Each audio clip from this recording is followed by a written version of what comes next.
So, magandang gabi sa inyong lahat and pangmadali ang video lang to, mga paps. So, meron akong gustong i-share sa inyo tungkol ito sa software or sa motor nating Rusi Flash. So, meron akong software na bagong software na na-discover. So, itong Scan Master, okay? So, ito yung bagong software na na-discover ko and once you open it, ito yung kaniyang interface. So, blurry siya. As you can see, meron kayong, marami kayong pwedeng gawin dito. Kagaya lamang ng this one. So, standard, readiness. So, dito nyo makikita yung, pag umandar na yung motor nyo, so, dito nyo makikita yung mga parameters. Just like this one, yung fuel. Ayan. So, open loop. So, dito nyo makikita yung, siguro, yung air and fuel mixture nyo and iba pa. So, exit muna tayo dito. And dito naman, so pwede kayo ditong mag-acceleration test or kung meron kayong dyno, which is most of us naman siguro wala. So, ayan, as you can see, pwede nyong gawin dito live data grid. So, just like this one. Vehicle info, meron din dito. So, system status, trouble codes.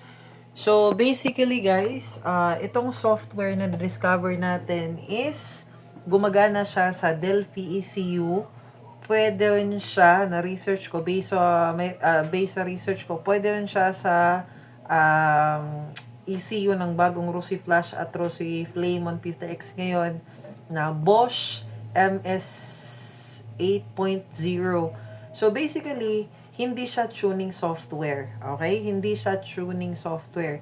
Ang nagagawa lang niya is, just like what you saw earlier, pwede nyong ma-monitor yung mga data or yung mga live data sa motor mo, kung okay pa ba yung mga sensors, pero hindi siya nakakapag-write ng parameter. So basically, pang-diagnostic lang siya, hindi siya programming software.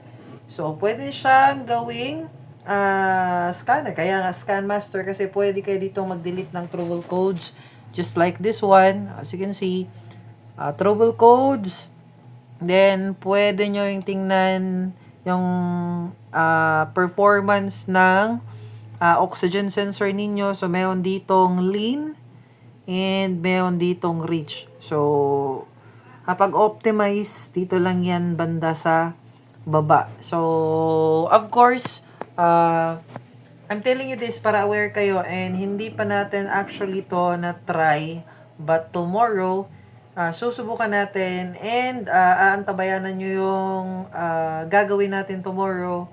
Kasi ngayon pa lang to or ngayon ko pa lang talaga to na download and ngayon ko pa lang siya na-install sa PC natin. So tomorrow, gagawa tayo ng panibagong video based sa magiging result ng test natin. So actually guys, I'm happy to share with you this one kasi alam nyo naman, this channel is tungkol sa mga motor talaga, particularly sa motor nating Rusi Flash.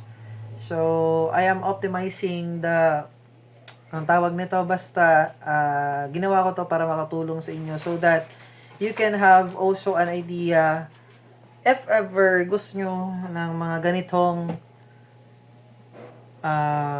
hobby or content. So, see you tomorrow sa gagawin natin and yeah, that's it. See you tomorrow and see you sa susunod kong video.